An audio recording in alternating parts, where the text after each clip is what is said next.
Welcome to my classroom. আজকের আমাদের topics হচ্ছে how to write a report. Writing a report তোমাদের unit lesson 7-এ একটা রিপোর্ট আছে। তোমাদের ক্লাস 9-এ প্রথম তোমরা রিপোর্ট লিখতে শিখছো, সুতরাং এটা একটা গুরুত্বপূর্ণ বিষয়। কিন্তু রিপোর্টটা অত্যন্ত সহজ একটা রাইটিংয়ের একটা পদ্ধতি, এটা আমাদের জানতে হবে। First, look at the characteristics of a report. A report is a formative writing. Report হচ্ছে একটা formative writing. What is formative writing?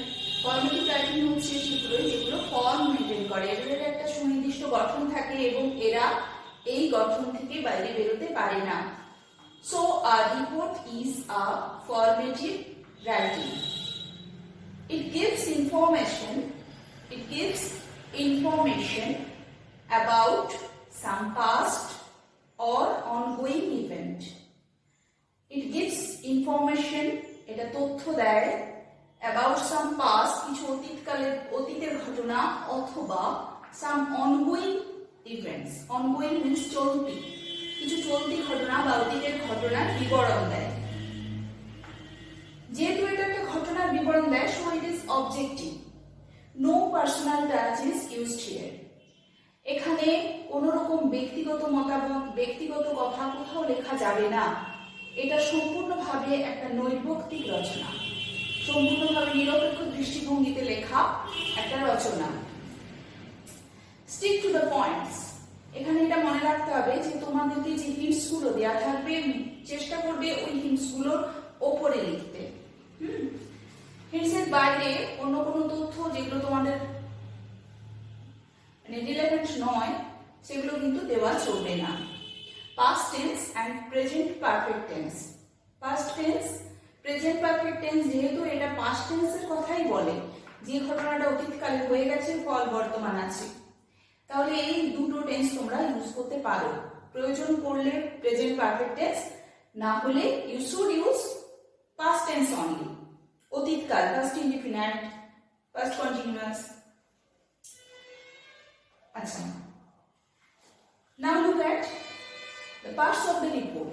রিপোর্টের কয়েকটা অংশ আছে, এই অংশগুলোকে আমরা মজা করে কয়েকটা অংশে ভাগ করেছি। The parts of the reports are 6. There are 6 parts of the report. Now, parts of a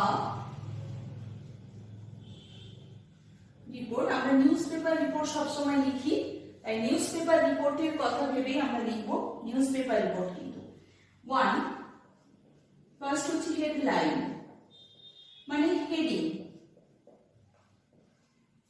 headline, হেডলাইনটা it must be catchy. Catchy means যেটা প্রত্যেকের মনোযোগ টেনে নেবে, এরকম একটা হেডিং লিখতে হবে। ক্যাচি, এবং এমন ভাবে লিখতে হবে যেন সেটা রিপোর্টার থেকে আলাদা বলে বোঝা যায়। সেটা কিভাবে লিখবে? ফুললি ক্যাপিটালাইজড, পুরোপুরি ব্লক লেটারে লিখলে সেটা অন্যের আকর্ষণ করতে পারবে। সুতরাং ফুললি ক্যাপিটালাইজড তোমাকে লিখতে হবে। এবং হেডলাইনের হেডিংটা এরকমই হবে যাতে করে পুরো ঘটনাটার একটা সামারি, একটা সংক্ষিপ্ত একটা সূত্র আমরা ওখান থেকে পাই। সো হেডিংটা আমরা দেখলাম যে ক্যাচি হতে হবে, মনোযোগ আকর্ষণ করে নেয় এমন হতে হবে, এবং এটা অবশ্যই ব্লক লেটার, ফুললি ব্লক লেটারে লিখবে। আচ্ছা, সেকেন্ড হচ্ছে বাই লাইন, মানে কার দ্বারা লেখা। By staff reporter, by your name, maybe যদি তোমরা স্কুলের কোনো রিপোর্ট লেখো তাহলে বাই ইওর নেম হবে, বাই পিটিটিআই, এইরকম ভাবে লিখতে হয়। আমরা সাধারণত বাই স্টাফ রিপোর্টার লিখি, বাই দ্য স্টাফ রিপোর্টার, এটাই আমরা লিখে থাকি। আচ্ছা, নেক্সট হচ্ছে place line, is very important. Place line, এখানে আমরা জায়গাটা যেখানে ঘটনাটা ঘটছে সেখানে কথা লিখবো। এটা সাধারণত প্লেসটা আমরা যদি একটু বেশি ভালো করে লিখতে চাই, যেটা আমাদের মনোযোগটাকে বেশি আকর্ষণ করবে, তাহলে আমরা পুরো প্লেস লাইনটা লিখবো, প্লেসটা লিখবো ক্যাপিটালে, তারপরে যেমন আছে তেমনি 25th এপ্রিল। ওকে, এরপর হচ্ছে লিড, অর্থাৎ তুমি মূল রিপোর্টে প্রবেশ করছো। মূল রিপোর্টে প্রবেশ করার প্রথম যে লাইনটা মানে ইন্ট্রোডাক্টরি সেন্টেন্স যেটা লিখবে দ্যাটস লিড। ইন্ট্রোডাকশন যেটাতে লিখবে, এটাই হলো ওপেনিং।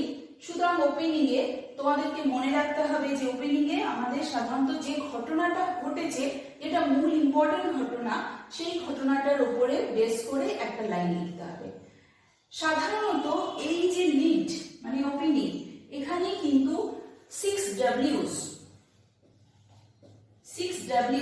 মানে 6টা W বাচক কোশ্চেনের কোশ্চেন যেগুলো, সেই কোশ্চেনের উত্তর আমরা দিয়ে থাকি সাধারণত, বলেছি সব সময় কিন্তু নয়।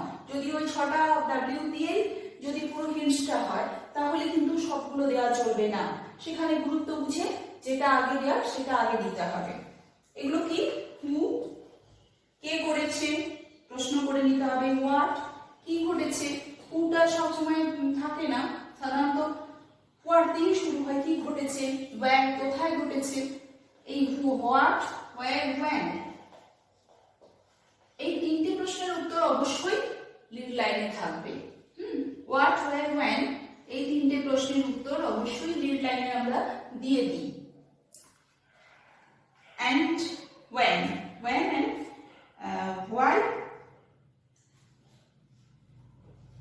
and why and how, এগুলো যেহেতু একটু বেশি করে লিখতে হয়, তাই এগুলো আমরা পরে লিখি। তাহলে এই ক্যাচ লাইনের ভিতরে এই তিনটে প্রশ্নের উত্তর আমরা দেওয়ার চেষ্টা করব। এটা হলো লিড। লিড। নেক্সট হচ্ছে বডি। এরপরের অংশ যেটা, সেটা হচ্ছে বডি।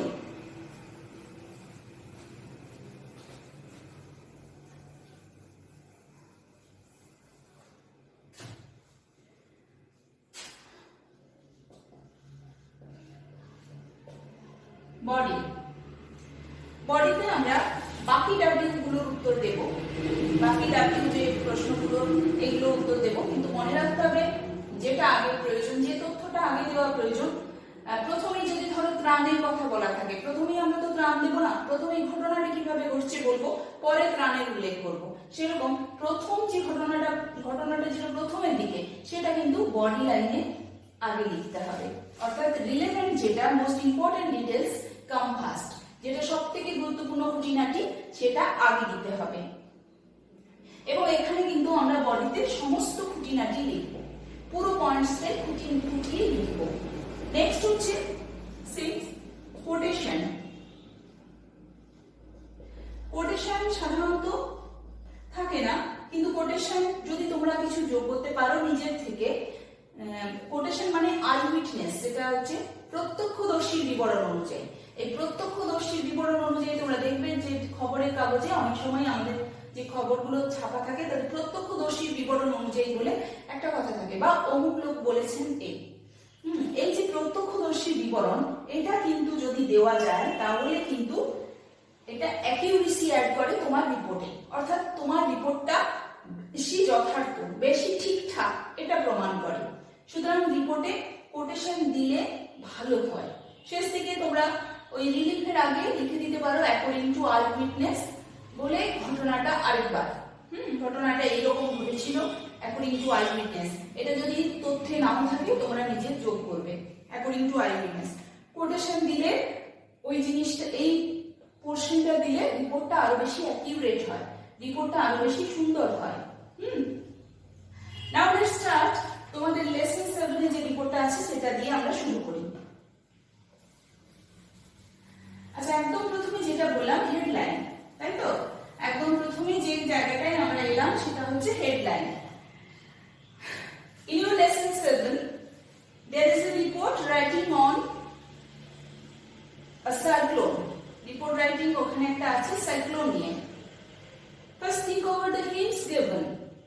প্রথমে ওখানে যে hints গুলো দেওয়া আছে সেগুলো নিয়ে ভাবো। Which of them you think will catch everybody's attention? তোমাদের কোনটা মনে হয় যে সবার মনোযোগ আকর্ষণ করে নেবে, কোনটা? দেখো সেই জায়গাটা আমরা হেডলাইন হিসাবে দেব। এই রিপোর্টটাতে আমরা দেখতে পাচ্ছি যে সবথেকে রিলেভেন্ট হচ্ছে a severe cyclone, 60 people died, 60 জন মারা গেছে। এই ঘটনাটা সবথেকে বেশি নাড়া দিচ্ছে আমাদের। 60 জন মারা গেছে, তাই নাকি? বিশাল ব্যাপার। দেখা যাক তাহলে, পড়ে দেখি। এই ব্যাপারটা তৈরি করা দরকার। তাহলে আমরা ফার্স্ট হেডিং যেটা দেব সেটা হচ্ছে a severe cyclone।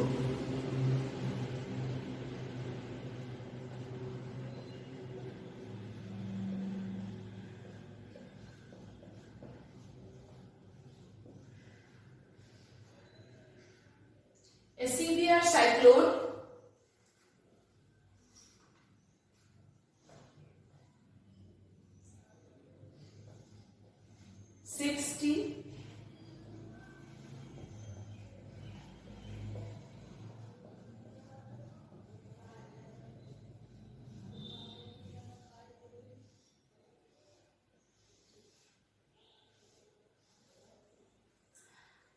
একটা কথা বলে দিই, একটা প্রথমেই কিন্তু তোমরা তোমাদের খাতায় একটা বক্স আকারের মার্জিন টেনে নেবে, তার ভেতরে উপরের দিকে একদম ফ্রন্ট উপরে লিখবে এই টাইটেলটা, হেডিংটা।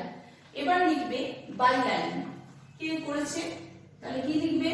বাই আ স্টাফ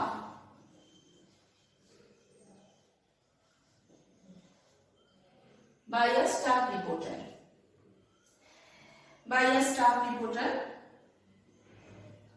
এটা এরকম করেও রাখতে পারো, by a staff reporter। আচ্ছা, এরপর বাই লাইন হয়ে গেল, এরপর আসছে গিয়ে প্লেস লাইন। এখন দেখো, in your text there is no reference of a certain place। এখানে কিন্তু কোথাও তোমাদের একটা নির্দিষ্ট জায়গা বলা নেই, বলা হয়েছে coastal areas of West Bengal. Coastal এরিয়াসে ওয়েস্ট বেঙ্গলের অনেক জায়গা আছে, তার মধ্যে একটা জায়গা আমাদের কাছে অনেকটা বেশি অ্যাট্রাক্টিভ, তাই সেই জায়গাটা উল্লেখ করছি আমি, দীঘা। তাহলে এখানে হেডিং এ আমরা প্লেসে লিখব দীঘা। আচ্ছা, প্লেসটা এভাবে না লিখে আমরা এইভাবে লিখব,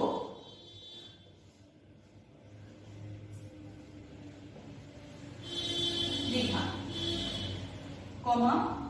আচ্ছা, ডেট ওখানে দেয়া আছে 11 জুন 2013, কিন্তু 6:45 PM, 6:45, সন্ধ্যে 6:45। তাহলে রিপোর্টটা আমরা ধরে নিচ্ছি তারপরের দিন হয়েছে। তাহলে আমরা সেদিনের খবরের কাগজে নিশ্চয়ই রিপোর্টটা বেরোবে না, তাহলে রিপোর্টটা পরের দিন বেরোবে। তাহলে সেটাকে আমরা কি লিখবো? 11th না লিখে 12 জুন লিখবো। সবসময় সাধারণত রিপোর্ট তার পরের দিন লিখতে হয়, 12 জুন 2013।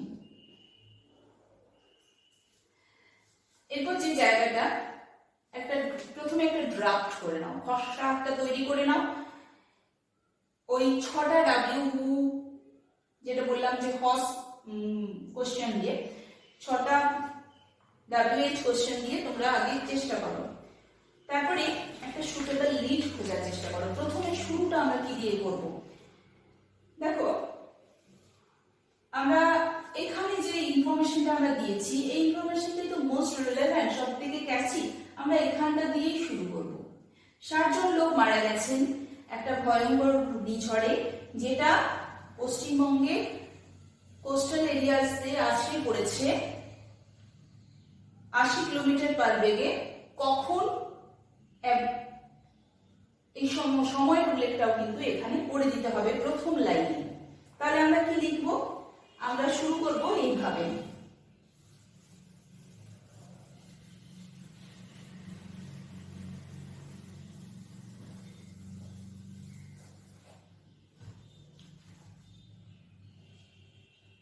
একটু ছেড়ে করবে, ওটা তো এটা দেয়া আছে, তারপর থেকে করবে। 60 people died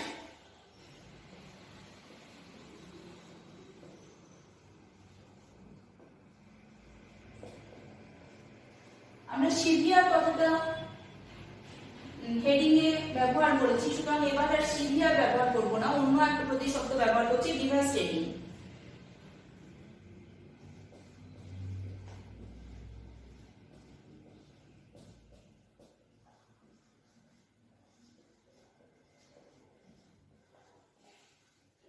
Sixty people died in a devastating cyclone which hit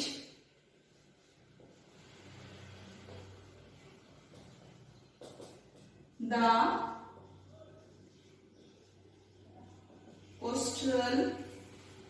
coastal areas of West Bengal.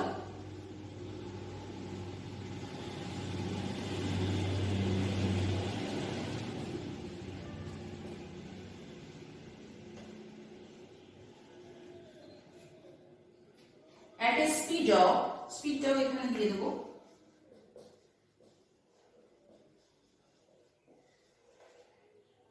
80 kilometers per hour yesterday, যেহেতু 12 জুনের কথা বলছি এবং 11 জুন ঘটনাটা ঘটছে, তাই yesterday at about 6:45 PM। তাহলে এটা হলো আমাদের lead. 65 people died in a devastating cyclone which hit the coastal areas of West Bengal at a speed of 80 kilometers per hour yesterday at about 6:45 PM। অনেকগুলো W's এর উত্তর আমরা দিলাম, কোথায় ঘটেছিল দিলাম, কখন ঘটেছিল দিলাম, কতটা স্পিড ছিল দিলাম এবং কি ঘটেছিল সেটাও দিয়ে দিলাম। এখন বাকিগুলো আর কি কি ঘটেছে, আর কোন ঘটনাটা আগে মনে হচ্ছে যে এই যে ডেথ টোল বাদ দিয়ে আর কি কি করেছে সেটা দেখতে হবে। তাহলে আমরা বলবো যে besides the death toll it created,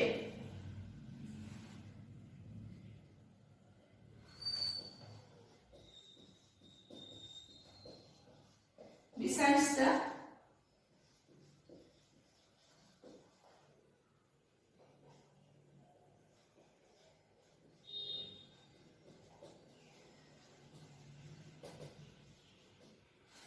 created many,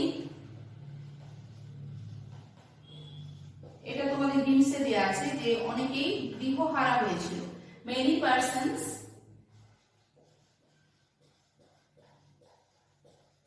rendered homeless, many persons rendered homeless, the গাছ উপড়ে গেছিল, এটাও দেয়া আছে, the trees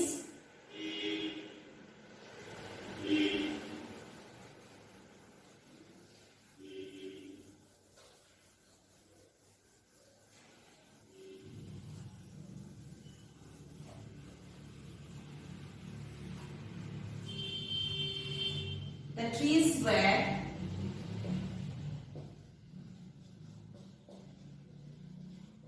uprooted, মানে শিকড় সমেত উপড়ে যাওয়া, uprooted।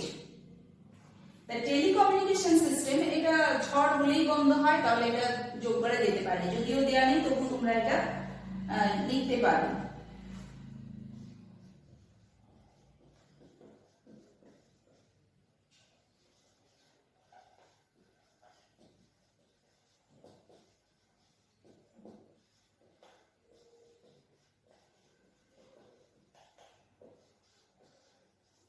was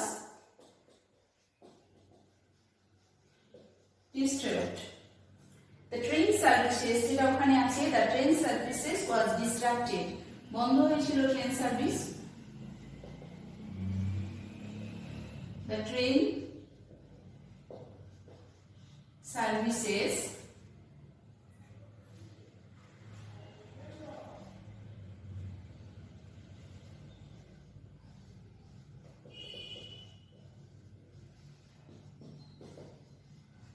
disrupted, the cyclone, এবার হচ্ছে কারণটা কি, কেন হলো এই সাইক্লোনটা, দেখো তোমাদের এখানে দেয়া আছে যে নিম্ন চারটি কারণে।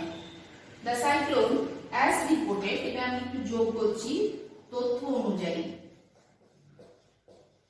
as reported was caused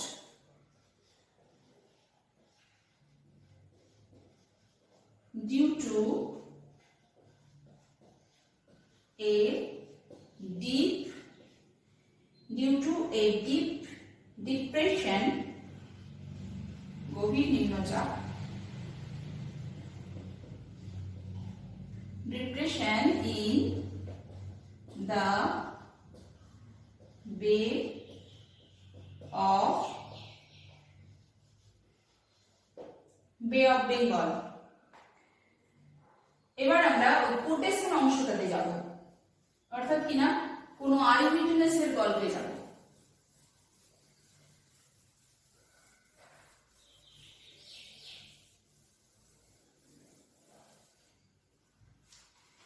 দেখো, according to an eyewitness,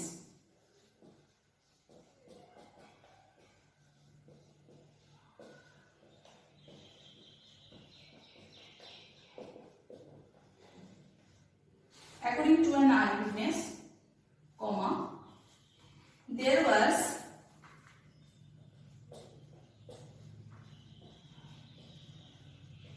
a total mess মানে লন্ডভন্ড ভাব in the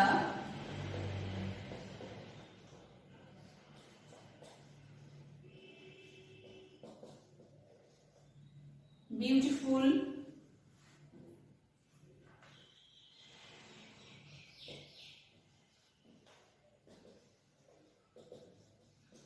township of Digha. দীঘাটা লন্ডভন্ড হয়ে গেছে। দ্য রেস্কিউ অপারেশন, এটা একটা কমন ওয়ার্ড, সব জায়গাতেই এরকম এটা ব্যবহার করবে। The rescue operation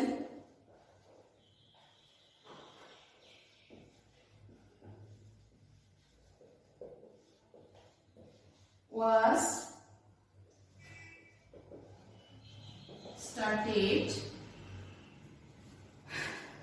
started at a wide footing.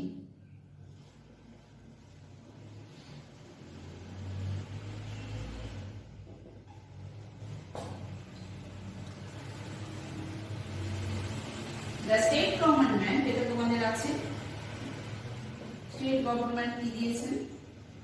State government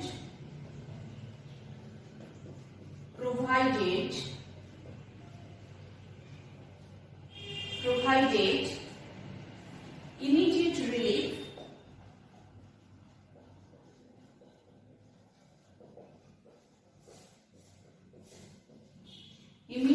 relief soon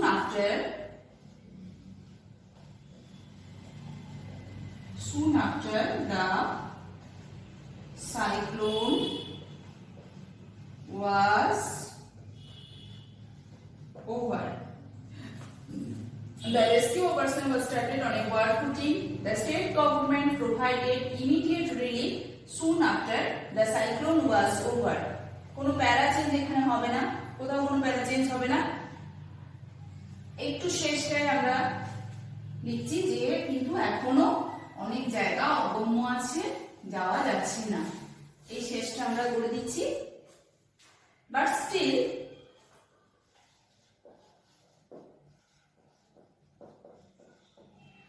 still, some of the places